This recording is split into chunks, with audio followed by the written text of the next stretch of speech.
ನಮಸ್ತೆ ನನ್ನ ಆತ್ಮೀಯರೇ, ಖುಷಿಯಿಂದ ಹೊಸ ಕಲಿಕೆಗೆ ತಮಗೆಲ್ಲರಿಗೂ ಸ್ವಾಗತ. ನಾನು ಇವತ್ತಿನ ವಿಡಿಯೋದಲ್ಲಿ ತುಂಬಾ ಸುಲಭವಾಗಿ ಮಾಡಿಕೊಳ್ಳುವಂಥ ಒಂದು ಬ್ರೇಕ್ಫಾಸ್ಟನ್ನು ತಿಳಿಸ್ಕೊಡ್ತಾ ಇದ್ದೀನಿ. ತುಂಬಾ ಸಿಂಪಲ್ಲು ಮತ್ತು ಬೇಗನೆ ಆಗಿಬಿಡುತ್ತೆ. ಮತ್ತು ಮಕ್ಕಳಿಂದ ಹಿಡಿದು ದೊಡ್ಡೋರ್ವರೆಗೂ ಕೂಡ ಇಷ್ಟಪಟ್ಟು ತಿಂತಾರೆ ಅಂತಲೇ ಹೇಳ್ಬೋದು. ಅಷ್ಟೊಂದು ಚೆನ್ನಾಗಿರುತ್ತೆ ಈ ರೆಸಿಪಿ.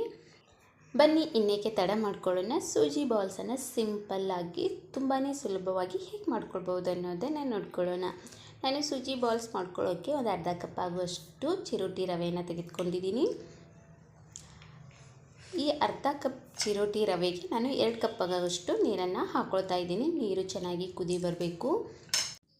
ನೋಡಿ, ಅರ್ಧ ಕಪ್ ರವೆನ ತೆಗೆದುಕೊಂಡಿರೋದ್ರಿಂದ ನಾನು 2 ಕಪ್ ಆಗುವಷ್ಟು ನೀರು ಹಾಕ್ಕೊಳ್ತಾ ಇದ್ದೀನಿ. ನೀವು ಜಾಸ್ತಿ ಪ್ರಮಾಣದಲ್ಲಿ ರವೆನ ತೆಗೆದುಕೊಂಡಿದ್ದರೆ ಜಾಸ್ತಿ ಪ್ರಮಾಣದಷ್ಟು ನೀರನ್ನು ಹಾಕ್ಕೊಳ್ಬೇಕಾಗತ್ತೆ. ಆ ನಂತರ ರುಚಿಗೆ ತಕ್ಕಷ್ಟು ಉಪ್ಪನ್ನು ಹಾಕ್ಕೊಳ್ಳಿ.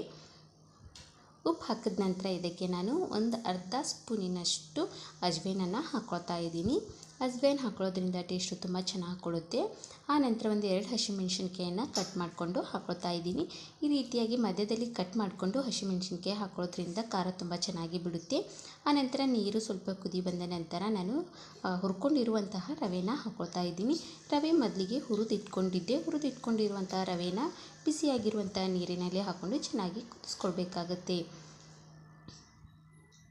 ನೋಡಿ, ಇದಕ್ಕೆ ನೀವು ಮತ್ತೇನೂ ಹಾಕ್ಕೊಳ್ಳೋ ಅವಶ್ಯಕತೆ ಇಲ್ಲ. ಜಸ್ಟ್ ಒಂದಿಷ್ಟು ಅಜ್ವೇನು ಆನಂತರ ಹಸಿಮೆಣಸಿನ್ಕಾಯಿನ ಹಾಕಿ ಚೆನ್ನಾಗಿ ಕುದಿಸ್ಕೊಂಡು ಬಿಟ್ರಿ ಅಂತಂದರೆ ತುಂಬ ಸುಲಭವಾಗಿ ಮತ್ತು ಬೇಗನೆ ಸೂಜಿ ಬಾಲ್ಸ್ ರೆಡಿ ಮಾಡ್ಕೊಳ್ಬಹುದು. ನೋಡಿ, ಹಸಿಮೆಣಸಿನ್ಕಾಯಿ ನಿಮ್ಮ ಖಾರಕ್ಕೆ ಅನುಗುಣವಾಗಿ ನೀವು ಹೆಚ್ಚು ಕಡಿಮೆನೂ ಕೂಡ ಮಾಡ್ಕೊಳ್ಬಹುದು. ನೋಡಿ, ಇದನ್ನು ಚೆನ್ನಾಗಿ ಕುದಿಸ್ಕೊಳ್ಬೇಕು. ಸ್ವಲ್ಪ ಮಟ್ಟಿಗೆ ಗಟ್ಟಿ ಆಗಬೇಕು, ಅಲ್ಲಿವರೆಗೆ ನಾವು ಕುದಿಸ್ಕೊಳ್ಬೇಕಾಗತ್ತೆ. ನೀವು ಪದೇ ಪದೇ ಒಂದೇ ತಿಂಡಿ ಮಾಡ್ತಾಯಿದ್ರೆ ಎಲ್ರಿಗೂ ಕೂಡ ಬೇಜಾರಾಗುತ್ತೆ.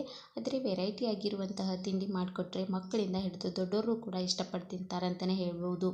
ಮಕ್ಕಳಿಗಂತೂ ತಿನ್ನೋದಕ್ಕೆ ಏನು ಕೊಟ್ಟರೂ ಕೂಡ ಇಷ್ಟ ಆಗೋದಿಲ್ಲ. ಅದೇ ಪದೇ ಪದೇ ಒಂದೇ ತಿಂಡಿ ಮಾಡಿಕೊಟ್ರಿ ಅಂತಂದರೆ ಮಕ್ಕಳು ಇಷ್ಟಪಟ್ಟು ತಿನ್ನೋದಿಲ್ಲ. ಹಾಗೆ ಒಂದು ಸ್ವಲ್ಪದಷ್ಟು ವೆರೈಟಿ ಏನಾದರೂ ಮಾಡಿಕೊಟ್ರಿ ಅಂತಂದರೆ ಆರಾಮಾಗಿ ಮಕ್ಕಳು ತಿಂತಾರೆ. ನೋಡಿ, ಇವಾಗ ಮೊದಲಿಗಿಂತಲೂ ಗಟ್ಟಿಯಾಗಿದೆ, ನಿಮಗೆ ಕಾಣಿಸ್ತಾ ಇರ್ಬೋದು. ನೋಡಿ, ಇವಾಗ ಗ್ಯಾಸನ್ನು ಆಫ್ ಮಾಡಿಕೊಂಡು ಸ್ವಲ್ಪ ಮಟ್ಟಿಗೆ ತಣ್ಣಗಾಗಲು ಇಟ್ಕೊಳ್ತಾ ಇದ್ದೀನಿ. ತಣ್ಣಗಾದ ನಂತರ ಇದು ಇನ್ನೂ ಸ್ವಲ್ಪ ಗಟ್ಟಿ ಆಗುತ್ತೆ. ಅದಕ್ಕೋಸ್ಕರ ಸ್ವಲ್ಪ ಮಟ್ಟಿಗೆ ತಣ್ಣಗಾದ ನಂತರ ನಾವು ಬಾಲ್ಸನ್ನು ಮಾಡ್ಕೊಳ್ಬೇಕಾಗತ್ತೆ. ಇವಾಗ ಮೇಲ್ಗಡೆ ಮುಚ್ಚಳವನ್ನು ಮುಚ್ಚಿ ಸ್ವಲ್ಪ ಹೊತ್ತು ಹಾಗೆ ಬಿಡೋಣ. ತಣ್ಣಗಾಗಿದೆ, ಇವಾಗ ನಿಮಗೆ ಕಾಣಿಸ್ತಾ ಇರ್ಬೋದು. ಮೊದಲಿಗಿಂತಲೂ ಪೂರ್ತಿಯಾಗಿ ಗಟ್ಟಿಯಾಗಿದೆ. ಇದಕ್ಕೆ ನಾನು ಒಂದು ಈರುಳ್ಳಿನ ಕಟ್ ಮಾಡ್ಕೊಂಡಿರುವಂಥ ಈರುಳ್ಳಿನ ಹಾಕ್ಕೊಳ್ತಾ ಇದ್ದೀನಿ. ನೋಡಿ, ಈರುಳ್ಳಿ ಮೇಲ್ಗಡೆ ಹಾಕ್ಕೊಂಡು ಸೂಜಿ ಬಾಲ್ಸ್ ಮಾಡಿಕೊಂಡು ತಿಂತಾಯಿದ್ರೆ ಟೇಸ್ಟು ತುಂಬ ಚೆನ್ನಾಗಿ ಕೊಡುತ್ತೆ. ಈರುಳ್ಳಿ ಬಾಯಲ್ಲಿ ಸಿಗ್ತಾ ಇರುತ್ತಲ್ವ, ತುಂಬಾ ಚೆನ್ನಾಗಿರುತ್ತೆ. ಅದಕ್ಕೋಸ್ಕರ ನಾನು ಈರುಳ್ಳಿ ಒಗ್ಗರಣೆಗೇನು ಹಾಕಿಲ್ಲ. ಜಸ್ಟ್ ಎಲ್ಲ ಮುಗಿದ ನಂತರ ಮೇಲ್ಗಡೆ ಈರುಳ್ಳಿನ ಹಾಕ್ಕೊಂಡು ಚೆನ್ನಾಗಿ ಮಿಕ್ಸ್ ಮಾಡ್ಕೊಂಡಿದ್ದೀನಿ. ಇದಕ್ಕೆ ನಾನು ಎಣ್ಣೆ ಏನೂ ಉಪಯೋಗಿಸ್ಕಿಲ್ಲ. ತುಂಬಾ ಸಿಂಪಲ್ ಆಗಿರುವಂಥ ರೆಸಿಪಿ ಅಂತ ಹೇಳಿದ್ರೆ ತಪ್ಪಾಗಲಾರದು.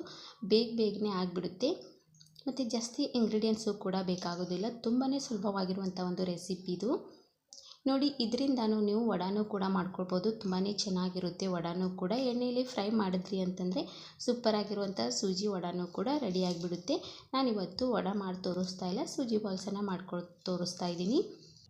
ನೋಡಿ, ನೀವು ಈ ರೀತಿಯಾಗಿ ಬಾಲ್ಸ್ ಮಾಡಿಕೊಂಡು ಎಣ್ಣೆಯಲ್ಲಿ ಫ್ರೈ ಮಾಡಿಕೊಂಡು ತಿನ್ಬೋದು. ಅದನ್ನೂ ಕೂಡ ತುಂಬಾ ಚೆನ್ನಾಗಿರುತ್ತೆ.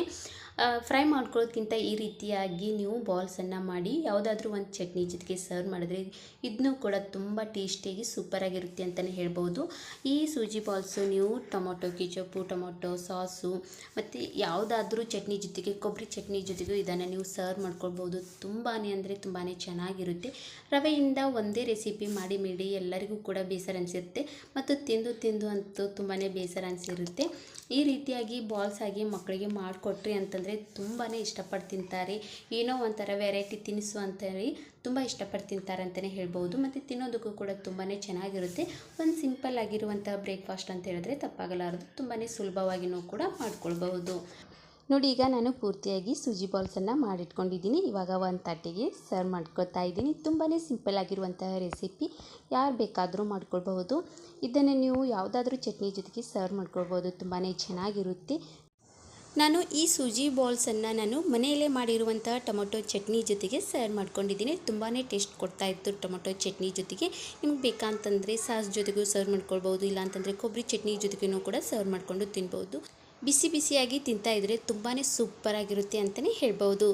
ಹೀಗೆ ಮುಂದಿನ ಹೊಸ ಹೊಸ ವಿಡಿಯೋನಿಗೆ ಬರ್ತಾ ಇರ್ತೀನಿ. ಟೇಕ್ ಕೇರ್, ಬಾಯ್. ಖುಷಿಯಾಗಿರಿ, ಸದಾ ಹೊಸದನ್ನು ಯೋಚಿಸ್ತಾ ಇರಿ. Thank you.